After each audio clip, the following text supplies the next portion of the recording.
Hello, I'm Kurt Lidke, board chair of Klamath Film, and you just watched Klamath Bird Observatory, a beautiful documentary film about a wonderful organization in Southern Oregon that works on conservation efforts for birds in the region. Joining us is the director, Ross Williams, of this film. Hello, Ross. You are no stranger to our festival. Welcome back. Yeah, thanks. It's great to be back. Always love the Klamath Film Festival.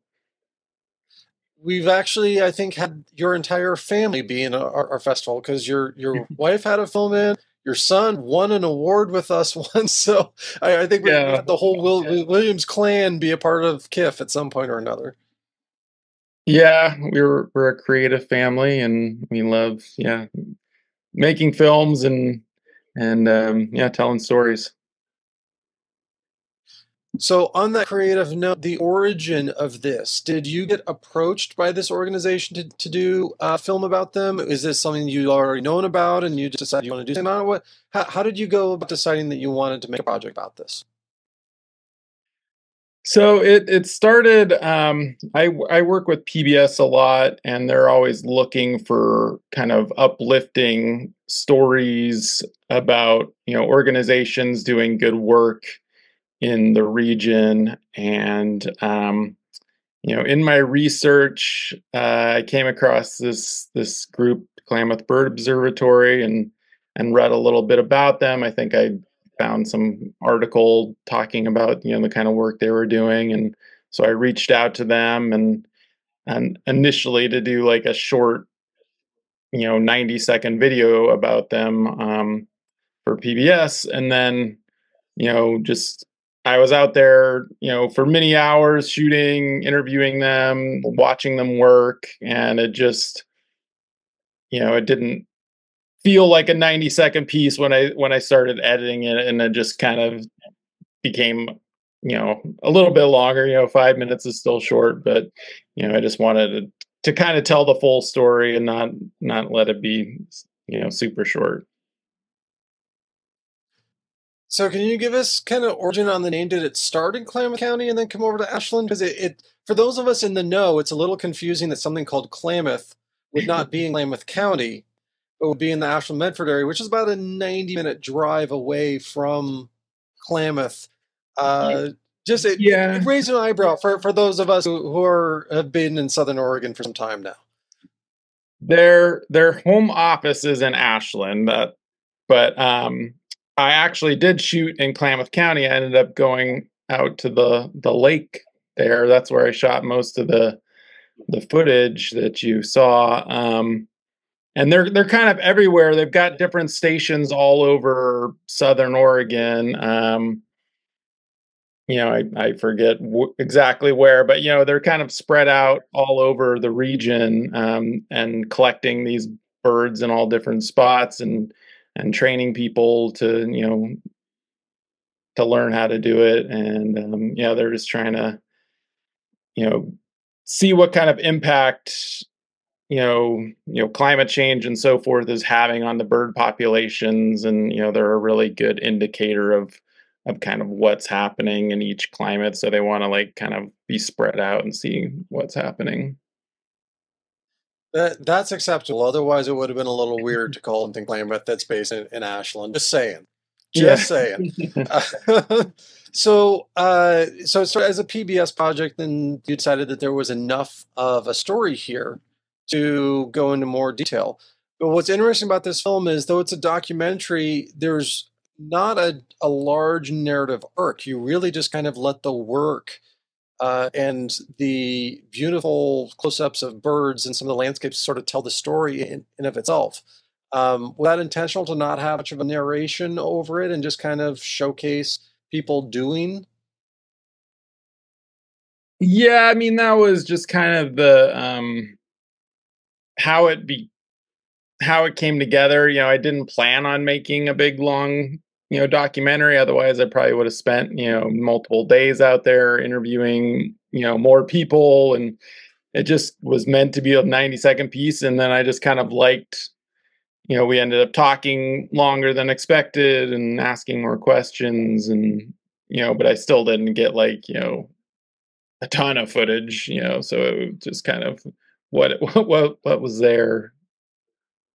Okay. I was curious on that of how much you cut from the final cut from this in terms of the work being done. It's about 5 minutes, but it paces nicely in terms of getting an in-depth look in terms of the type of work that's being conducted for conservation efforts without it dragging for too long, and yet it's not super slow either. It sets a nice tone and a nice pace overall, and letting the people show the work of what they're doing and getting some nice close-ups of the work that they do. Yeah, thanks. Yeah, it was just really a cool opportunity to see what they were doing, and I'd never been on a on a work site like that, having people handling birds like that, and you could tell that everybody there just really loved their job, and really loved the birds, and they it looks a little rough maybe the way they're kind of like manipulating them, but they're super gentle, and all the birds flew away happy afterwards. Anything about the experience kind of surprised you? I mean, so you got a chance to sort of see how the sauce was made, right?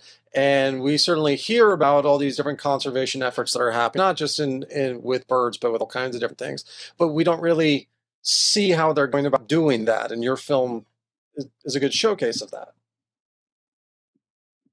Yeah, I mean, I guess I just went out there with an open mind. I wasn't sure quite what to expect. I had, some kind of picture of them, because they said they were banding them, and so, I didn't exactly know what that entailed when until I got there and saw them do that. So, yeah, I mean, it's been fun to learn more about them.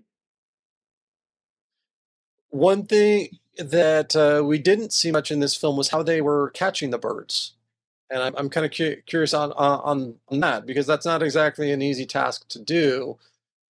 Yeah, yeah, I could have probably maybe helped had that explained a little more in the film, but they have these large nets with like these really fine lines set up, and you kind of see that in certain parts where they're like taking the birds out of the nets. So they kind of just set them up between trees, and like the birds just can't see it and fly into it, and then they come around every 10 minutes, I don't know, every half an hour or so to pull the birds out, and they have a few in there, and then they put them in these little kind of sacks, and hold them there till they're ready to band.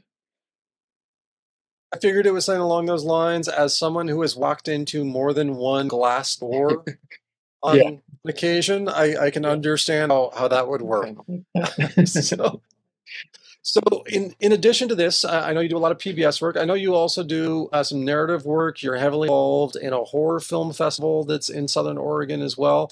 So, what are you up to these days? What kind of project can we expect to see from you in the future? Yeah, we're currently in production of season 4 of a PBS show called All Across Oregon, starring Vinny DiCostanza, and we travel around Oregon, and take in different attractions, and a lot of restaurants, and just kind of visit a town for a day, and hit 2 or 3 4 locations, and Vinny's just kind of a fun character, and like talks to people, and either is in the kitchen eating food, or like we recently we went on like a jet boat ride, or we go fishing, and kayaking and that kind of stuff. And then yeah, I'm also the programmer for the Killer Valley Horror Film Festival, so that's going to be, I think, on October 17th, and we'll be showing, yeah, like 3 hours of short horror films. So that's always fun. Terrific. So, what do you hope people take away from seeing Klamath Bird Observatory? Do you want them to learn something? Just kind of enjoy the beautiful scenery? What is the goal that you hope that people get when they watch this? That's a good question. Yeah, just I don't know, just to take in the story and appreciate that people are putting in this important work to kind of like study what's happening and you know as they say in the film, like the birds are a really good indicator of climate change and how it's affecting um, certain regions, and we can see is there a lack of water, is there that kind of thing. So like these people are putting in a lot of work, and then they're also training people from all around the world how to do that in their own countries and so forth. So it's like it's a really great organization, I think. Wonderful. Well, thank you, Ross, so much for submitting this film for the Klamath Independent Film Festival. We look forward to showing it. It will be screening on Sunday, September 29th, around 12:30 during our doc block, our documentary block portion of film. Ross, it's always wonderful to hear from you, and we look forward to seeing future film projects once again at the Klamath Film Festival in future years. All right, thanks so much for having me.